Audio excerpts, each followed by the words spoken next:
Hi, everyone. How are you guys doing? Good, great. I am Bianca Chen. I'm very happy to be here today. Before we start our panel, just a little bit info about me. I joined Thomson Reuters in 2010 actually, and I cover financial markets, produce and host programs for our international clients. I discovered Bitcoin in 2011. Since then, I have been following the crypto world. About a year ago, I started producing a documentary series called Next Blockchain. If you are interested, the first episode is already available on Amazon Prime. Joining me today, we have Jack Lee from HCM Capital. We have Emi Yoshikawa from Ripple, and Remington from Fenbushi Capital. So first of all, I think our audience is very curious about each one of you. So could you introduce your company, what does it do in Asia, and your background? Okay, Starting thank you. from you, Jack. Thank you. Hi, everyone. I'm Jack Lee. I'm the managing partner of HCM Capital. HCM currently is part of the Foxconn group. I've been joining Foxconn since about 12 years ago.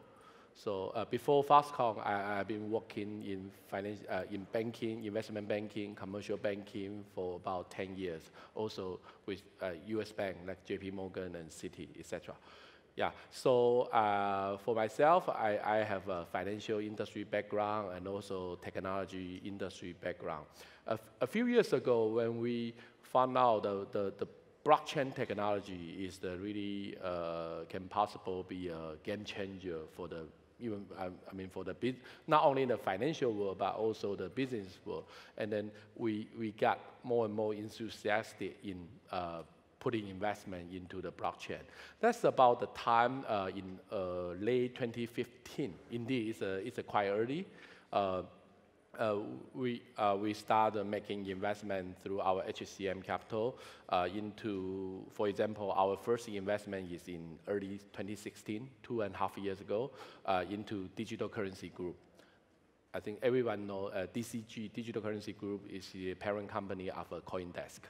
Yeah. So from that time, we got connected through DCG a lot of their early stage portfolio company in the blockchain and the cryptocurrency space. So in the last two and a half years, we continue to explore the blockchain application through investment and through some greenfield in supply chain finance, in about digital identity, and also in the payment, wallet related space. And also most recently, we were the key anchor investor into the first cryptocurrency merchant bank called Galaxy Digital. Yeah, so I also serve as a board director to Galaxy Digital. The company will be listed in Toronto very soon. So something like that. This is we work at the blockchain space, and through our investment, building our ecosystem. We believe our portfolio company we can help through our industry network, through our HCM investment network. We can help to grow the company and also help promote and grow the blockchain business use case. Thank you, Jack. Emi. Hi, good morning, everyone. My name is Emi Yoshikawa, and I'm a Senior Director of Joint Venture Partnership at Ripple. Ripple is a San Francisco-based enterprise blockchain software company. Actually, our office is just several blocks away from here. We specifically develop and provide enterprise software solutions to help banks and payment providers to improve global payments, to make it much faster, near real time, and much cheaper, and also much more transparent and visible. And today we work with more than 100 financial institutions around the world.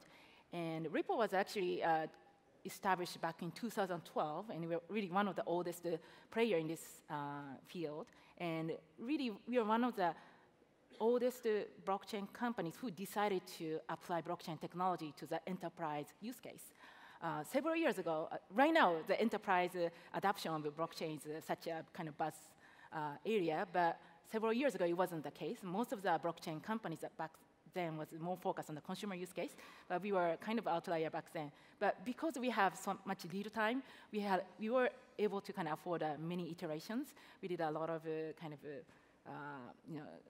initially spent a few years working on the pilots, POC, but now for the past few years, we really focused on the production deployment, and we are getting a lot of traction. And myself, I really focus on Asia. I'm based in San Francisco, but I manage a strategic partnership in Asia, and Ripple is really, really focused on Asia and have a lot of exciting activities that I'm happy to share. One of the things that is going on is in Japan, we created a consortium of more than 50 banks who established a next generation payments platform powered by Ripple's distributed ledger technology. And myself, I come from traditional finance background and also technology, and also I'm originally from Japan, so this combination of finance, technology, and Asia really was kind of perfect fit for me, so I'm really excited to be working at Ripple. Hi, my name is Remington. I'm a partner at Fenbushi Capital. Fenbushi Capital is the first Asian venture capital fund focused on blockchain. We were founded in 2015, and together with the support of the Wanxiang Group, which is one of the sponsors of this conference. And since then, we started out with a small $30 million sort of early stage venture fund, and have since expanded into managing 4 funds with about 400 million AUM and about 120 portfolio companies globally. Spanning every sector of blockchain, from infrastructure all the way to applications, across different industry verticals, from supply chain, healthcare, consumer, financial services, and so forth. And we really, we founded this fund with the thesis that blockchain is going to change the world, and I think that's a little bit more accepted now than it was back in 2015. But even still, even after everything we've been through for the past 3 years, we still think that this is still super early days of blockchain. There are a lot of people comparing the crypto bubble to internet in the 90s. To us, our thesis is that from a technical perspective, we're more like internet in the 70s.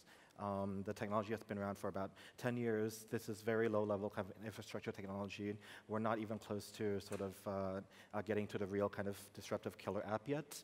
And this is really why we do take a long-term view in our investment. So across all 4 of our funds, we have early-stage equity fund and crypto fund, but across all of it, we do take a sort of a long-term investment horizon. We're not a hedge fund. Most of our team comes from traditional VC and PE backgrounds, but we do sort of feel that we're still at an experimentation kind of stage where everybody's building, everybody's trying things out. We don't claim to know where the killer app is, which is why we do invest quite diversely across the ecosystem. And for myself, I majored in electrical engineering and computer science. I have an investment banking background, did some years of strategy consulting, and got into blockchain in 2014, where we co-founded a startup which was trying to help companies do ICOs before people really understood what ICOs were. Thank you, Remington. Today our topic is enterprise adoption in Asia. So 2 keywords, enterprise and Asia. So let's talk about Asia first. I think most of our audience is from North America. We all know Asia is very important, especially in blockchain industry, but still it's a little bit far away from us. So I wonder, could you share, what do you think, how strong the blockchain industry is in Asia and why? Maybe start from you, Jack. Now I think Asia, relative to US, is, at least you look at the last 10 years, Asia people is easier to adopt the new technology than here. For example, we use the last internet as an example. Now in China, almost no one use cash No one use cash. Everyone use Alipay, WeChat Pay. Almost you don't have to bring cash. Even you bring cash, you won't use it for 2 weeks, even a month. So this is an example. I think for blockchain as well. When blockchain come into people's mind, I was in Korea in the last 4 days. Yeah, it's the first time I visit Korea for blockchain event, blockchain conference. I can feel Hong Kong, China, and Korea, and Singapore. Yeah, these 4 countries I've been visit. Of course, also Taiwan. I'm from Taiwan. Yeah, these 5 countries I've been visit for the last 2 years more often. I found that now people there are really, I think blockchain has been all over the place. And also, for example, I found some company, even they are doing great in the internet. For example, like a social chatting, like ride hailing, and other consumer application. And now they are really very enthusiastic in crypto. So that will be a really game changer, Especially what we call this year, what we call popular word, I don't know what you heard about, it's called reverse ICO, right?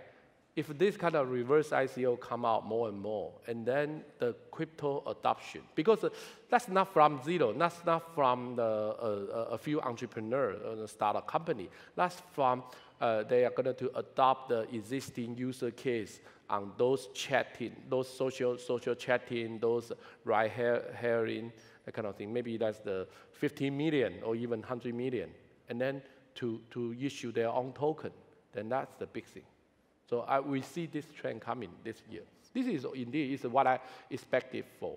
I think this is a real use case for token, for crypto token, can be really used in the people's daily life. Because, yeah, I also heard about there's some project here also working on that. But now I found that in Asia, in some country, in Korea, China maybe a little bit because of the regulation. I think Korea, Singapore, probably, hopefully, I think Korea will be the leader, one of the leader. Yeah, will come up with this kind of real big adoption. Yeah.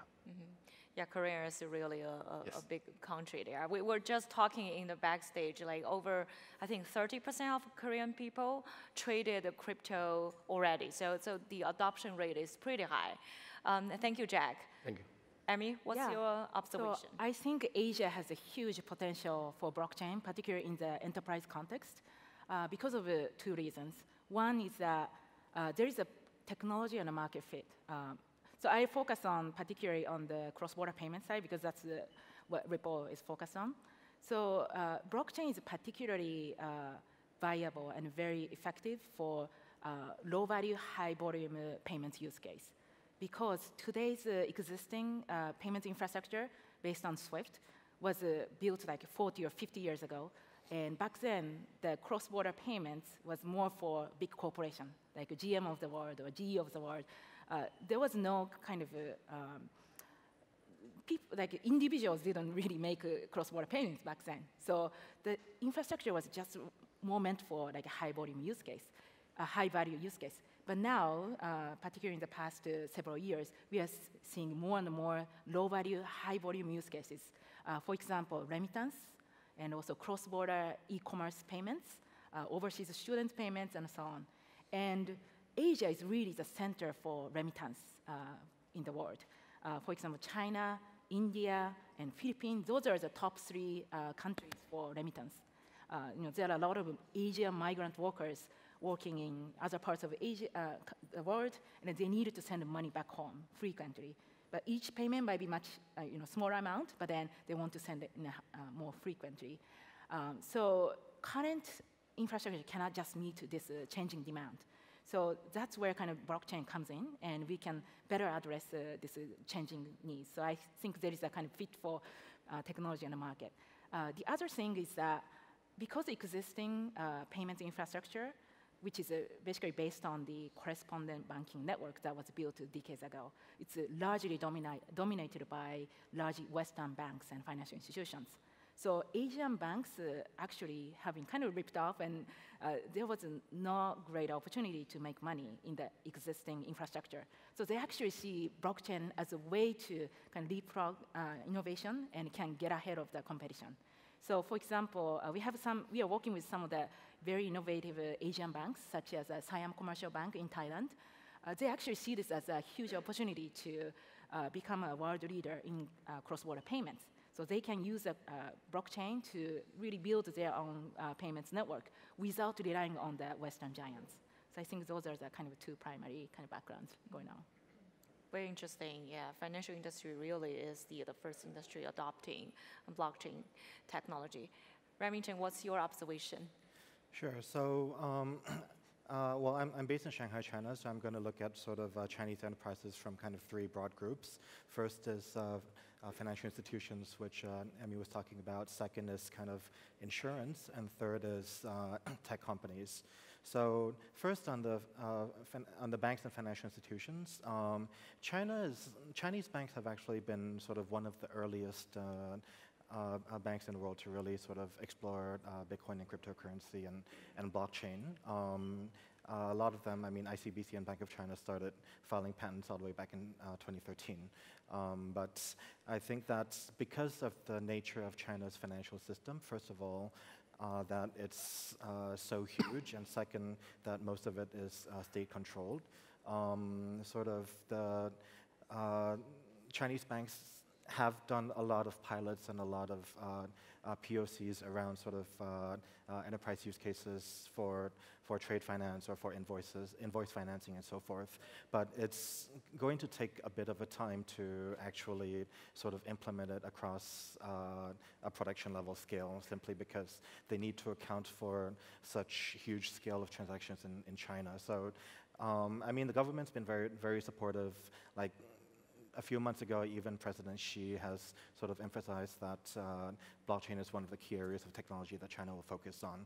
But sort of implementation on a financial institution level is going to take a lot longer than most people expect. The second group is kind of the insurance companies, which interestingly have been able to move a lot faster than the banks. So just a couple days ago, it was announced that I think 8 banks in Hong Kong will be building a trade finance blockchain solution that will be going live next month, that's built on Ping An's blockchain technology. And in the same way, another one of the sort of top internet insurers in China, Zhong'an, has been working on a consortium of sort of insurers and reinsurers in China to sort of share policies and share insurance data across the blockchain as well. What's interesting about their approach is that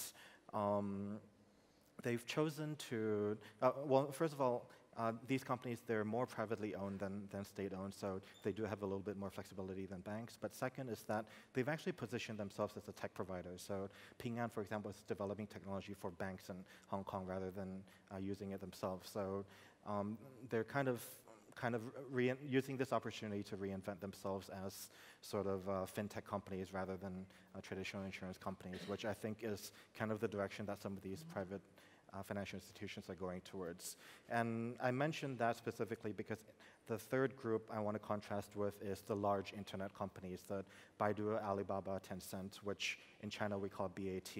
And these groups, they've been working on sort of blockchain development over the past couple of years. Each of them has hundreds of people sort of dedicated to blockchain development within their own companies, but they've chosen a very kind of closed approach to it, which is that I'm going to develop blockchain applications for use within my own company. So Baidu, just a few days ago, launched their stock photo platform, which attributes sort of intellectual property on their blockchain, but for their own internal use. Tencent is doing sort of invoice financing for their own internal use. Alibaba is doing food supply chain tracking for their own internal use. So, like, you've got these traditional tech companies, which are have some of the brightest engineers in the world, and at this stage are sort of in terms of enterprise deployment are focused on kind of keeping their own ecosystem rather than kind of, I guess, the more open approach and the more decentralized approach which some in the blockchain industry hope that the industry moves towards. Mm-hmm. So yeah, that's kind of the three big groups of enterprises in China that I can see. Thanks, Remington. As you mentioned, big tech companies such as Tencent, Alibaba, already started exploring the opportunities in blockchain. I'm wondering, in your opinion, what are the big companies, especially beyond technology sector, what are their attitudes towards blockchain and token? And also, I'm wondering, which industry are you seeing the stronger adoption? And what do you think, which industry will be disrupted the most in this wave of revolution? Maybe from you, like especially HCM has stronger relationship with Foxconn. Yeah, I think let's put it in two ways. For internet company, because now the blockchain is all on internet, right? Internet is the base, right? Internet of information. Now we are saying internet of value created by blockchain. For internet company, indeed, internet company now is either in US, in all around the world, US or China. I think it's gigantic, right? BATJ here, FANG, because because of this kind of even almost monopoly, it's because they become a big intermediate, right? We used to say bank is intermediate, financial intermediate, and now the internet company become intermediate, but blockchain is going to decentralize. It's going to disintermediation, right? And then so naturally this is a kind of a conflict, right? Of what the internet giants, right? So we'll see. I just want to point out this for everyone to think about and to see about. Except currently, what I heard is only Facebook, right? Mark Zuckerberg want to disrupt itself. It want to rebuild a new Facebook by using blockchain, by using maybe token, right? So I haven't seen those Chinese company, Asia company doing that. Except, as I say, some Korean, I think, because Korea is a very good technology-savvy country, right? Maybe. But for Chinese, those BATJ, I haven't seen really want to use a token to disrupt itself. But I heard more from like some, for example, like like ex Kuaidi founder now want to come out with the new ride-hailing token, like a decentralized Uber to be possible, right? By using blockchain and later maybe token, right? Also, I heard about here, yeah, although the topic is not about US, but it's worth to mention, one of the co-founder of Uber is going to also launch his own token for payment first, and later maybe also can be used, the payment by driver and passenger, and later can really to decentralize this kind of, this what we call the Uber, something like that. So, so in summary, large internet company, I think still some way to go because this is a conflict with their current shareholders' interests. Yeah. I would argue that it's not actually a conflict, at least for Chinese internet companies, it's not as much conflict of shareholder interest as it is regulatory. Yeah. Because, I mean, if you look at internet companies outside of China, Line has just launched their cryptocurrency exchange. Kakao is doing ICOs. I think a lot of these internet companies, they are experimenting. But in China, for example, Xunlei was probably one of the more high-profile kind of internet companies that they didn't do an ICO, but they're trying to introduce a token economic model into sort of their cloud sharing service. And almost immediately, the regulators got very sensitive around that and started investigating and started shutting it down. So, I mean, like, for example, Tencent and Alibaba, they're kind of moving in baby steps because they just launched like a CryptoKitties-like game, for example, where there's a token that can be used but cannot be bought and sold yet. So I argue that they want to do it, but they're very careful because of regulatory concerns. Yeah, you are exactly. Indeed, I'm referring to those two Korean companies. I know they are working that. So that's why I'm saying Korean is more advanced. For China, yeah, you are right. For those like a application, yeah, I mean, within those internet company, they are doing some application, but. For example, like Taobao, right? I don't think Alibaba in near term will do the decentralized marketplace, right?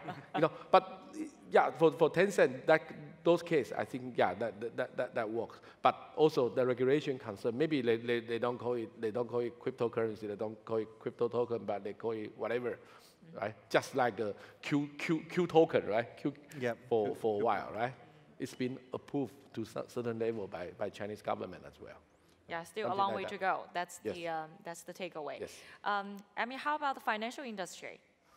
What's the adoption rate? Yeah. Adoption, yeah. So in terms of, for example, the attitude towards a token or a digital asset, it really depends. And then, so initially, early days of Ripple, we actually had solutions based on public blockchain. And the use of, so that was the use of a digital asset was kind of part of the solution. But then we got a lot of kind of pushback from particularly larger banks. So we actually decided to step back and then dissect the payment programs into 3 pieces. One is messaging, second is settlement, and the third is a liquidity problem. And depending on the problems, we actually can kind of offer different types of blockchain. So we decided to offer more of a peer-to-peer private software, blockchain type of software to solve the messaging and settlement problem. And then we have another suite of kind of product that's to specifically solve the problem associated with the liquidity using the digital assets. So by kind of dividing the solutions into different pieces and then providing to customers, depending on their comfort level in terms of using digital assets, I think that kind of really drove up the adoption rate very much. Very interesting. I think the financial industry for them is more in the center of regulation and the clients' the risk and a lot of things. So probably take a longer time for them to. Yeah, it's more kind of phased approach. Rather than step by step. Adapt everything at once. Okay.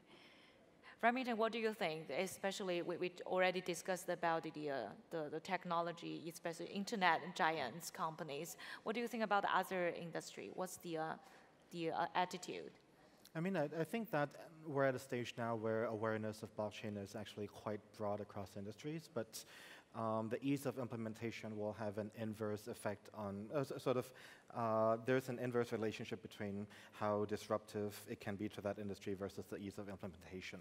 So for example, healthcare records in China, I think it's a really huge pain point, and there are a lot of companies that see the value. It's quite obvious because you've got 1.4 billion citizens in China who are still using paper booklets to keep their medical records, and it seems so obvious that you can integrate that onto the blockchain. But because it is such a huge scale and it needs to be implemented across 1.4 billion people, it's going to take a very long time for that to implement. Sorry, I forgot to answer your previous question. You mentioned about Foxconn.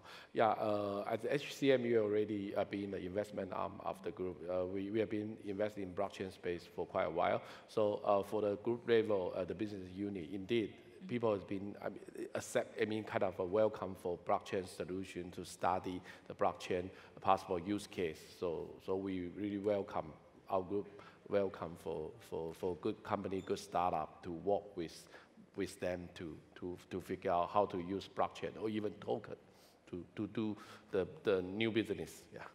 Thank you so much for sharing your insights with us, and we learned more about what's happening in Asia and the opportunity and the challenges there as well. Thanks again, and thank you very much. Thank you. Thank you.